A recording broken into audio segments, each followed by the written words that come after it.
আজকের ঘটনাটি পাঠিয়েছেন একজন লিসেনার।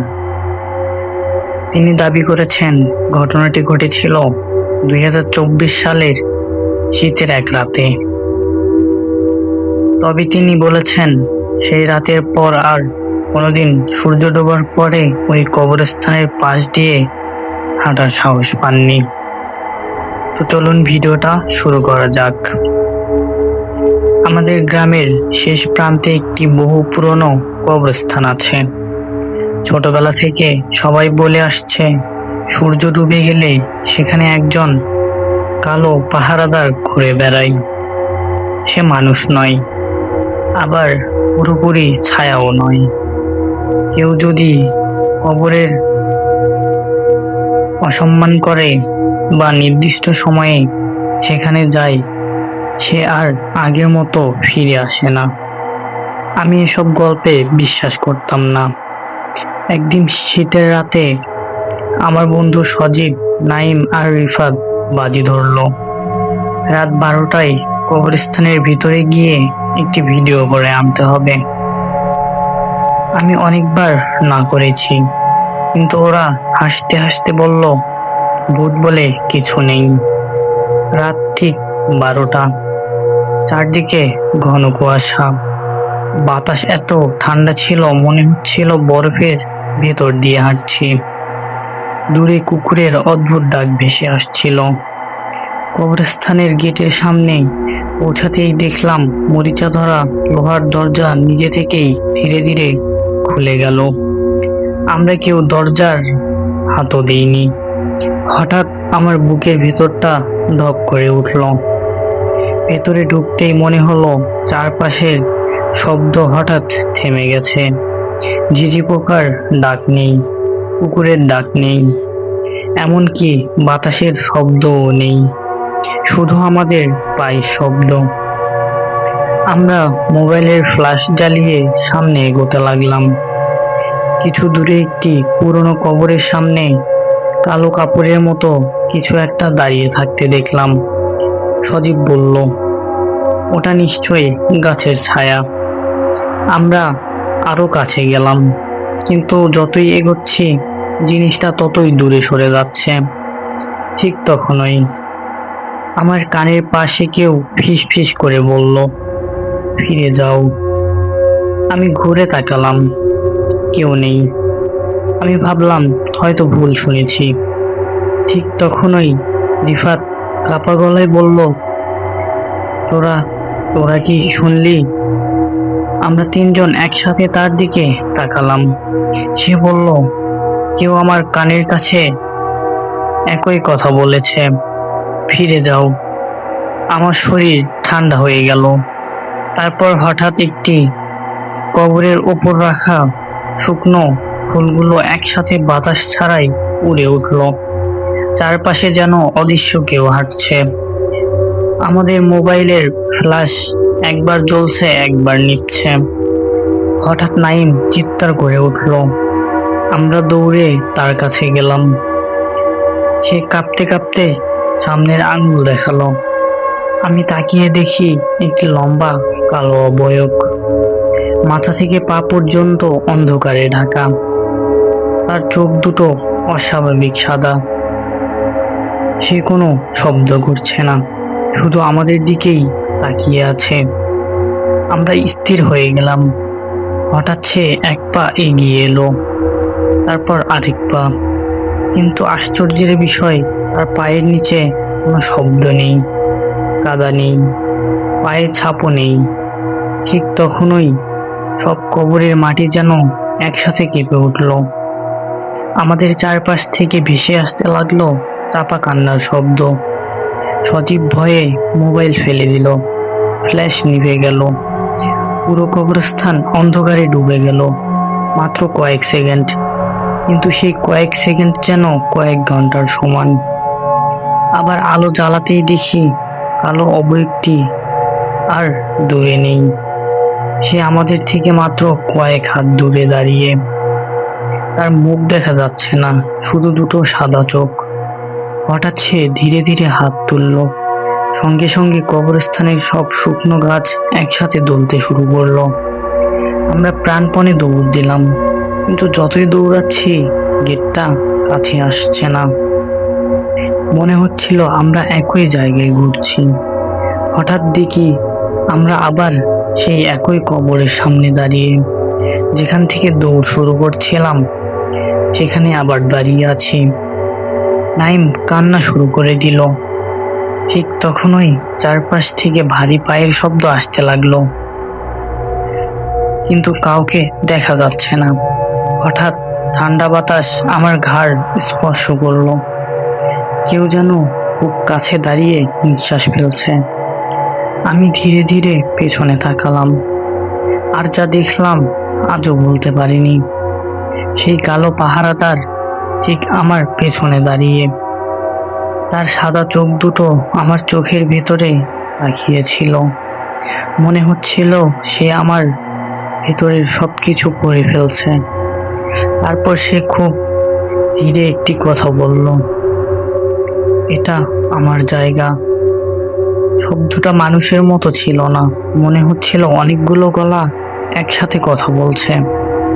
আমরা চারজন একসাথে চোখ বন্ধ করে দৌড় দিলাম। হঠাৎ সামনে লোহার গেট দেখতে পেলাম। এবার সত্যি গেট। আমরা বাহিরে বেরিয়ে এসে আর একবারও পেছনে তাকাইনি। পরদিন সকালে সাহস করে আবার সেখানে গেলাম। আমরা যেখানে কালো পাহারাদারকে দেখেছি ঠিক সেই কবরটির সামনে একটি পুরনো পাথরের ফলক ছিল। ফলকে লেখা, এবার কবরস্থানের পাহারাদারকে বিরক্ত করো না। নিচে কোনো নাম নেই, কোনো জন্ম বা মৃত্যুর তারিখও নেই, শুধু একটি কালো হাতের ছাপ। গ্রামের সবচেয়ে বৃদ্ধ মানুষটি আমাদেরকে বললেন, অনেক বছর আগে একজন লোক সারা জীবনে এই কবরস্থান পাহারা দিত। মৃত্যুর পরও নাকি সে এখানে থেকে যায়নি। যারা অসম্মান করেন তাদেরকে সে সতর্ক করে। কেউ কথা না শুনলে তারা আর কখনো আগের মতো থাকে না। সেই ঘটনার পর আমরা চারজন আর কোনোদিন রাতের বেলায় ওই কবরস্থানের কাছে যাইনি। আজও গভীর রাতে যদি ওই রাস্তা দিয়ে কেউ যায়, দূরে থেকে নাকি দেখা যায় কি লম্বা কালো অবয়ব নিঃশব্দে কবরগুলোর মাঝে হাঁটার দিকে। গল্পটি কেমন লাগলো কমেন্টে অবশ্যই জানাবেন।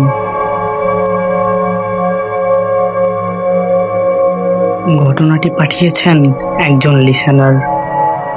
তিনি দাবি করেছেন সেই রাতের পর থেকে তিনি আর কোনোদিন গভীর রাতে একা লিফটে ওঠেন না। চলুন শুরু করা যাক।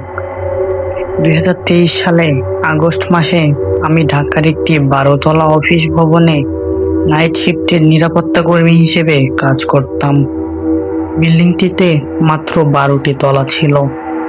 এই বিষয়টা আমি প্রথম দিন থেকেই জানতাম। প্রতিটি তলার তালিকা লিফটের ভেতরে লেখা ছিল, 1, 2, 3, এভাবে 12। 13 নাম্বার কোনো তলাই ছিল না।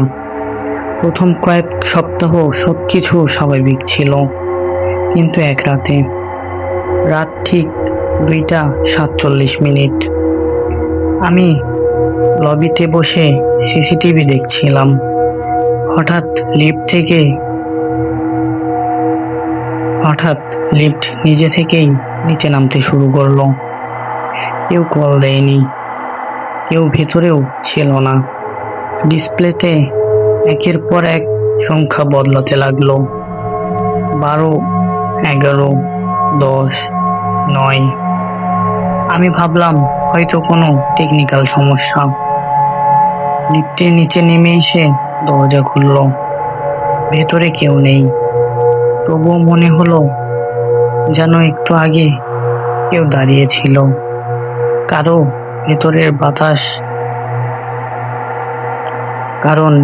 ভেতরের বাতাস অস্বাভাবিক ঠান্ডা। আমি দরজা বন্ধ করে আবার ডেস্কে ফিরে এলাম, কিন্তু কয়েক মিনিট পর আবার লিফট চলতে শুরু করলো। এবার সেটা উপরে উঠছে। আমি সিসিটিভির দিকে তাকিয়ে রইলাম। ডিসপ্লেতে ভেসে উঠল 10, 11, 12। তারপর 13। আমার বুকের ভেতরটা হঠাৎ জমে গেল। আমি নিজের চোখকে বিশ্বাস করতে পারছিলাম না। এই বিল্ডিং এ 13 তলা নেই। তাহলে লিফট কোথায় গেল?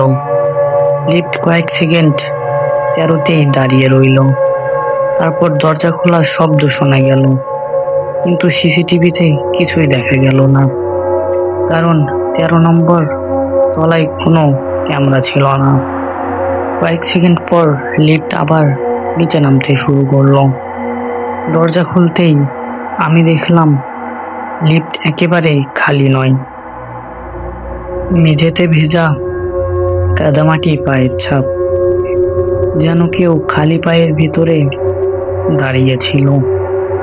কিন্তু লোকটা কোথায়? আমি ভয়ে কিছুই বুঝতে পারছিলাম না। পরদিন সকালে ম্যানেজারকে সব বললাম। তিনি চুপ করে আমার দিকে তাকিয়ে রইলেন। তারপর ধীরে ধীরে বললেন, এখানে নতুন এসেছো তো, তাই জানো না। আমি অবাক হয়ে জিজ্ঞেস করলাম, কি জানি না? তিনি বললেন, অনেক বছর আগে এই জায়গায় একটি 13 তলা ভবন ছিল। আগুন লেগে অনেক মানুষ মারা যায়। পরে ভবনটি ভেঙে নতুন এই 12 তলা ভবন তৈরি করা হয়। আমি কথাটা শুনে হেসে উড়িয়ে দিলাম। ভাবলাম আমাকে ভয় দেখানো হচ্ছে।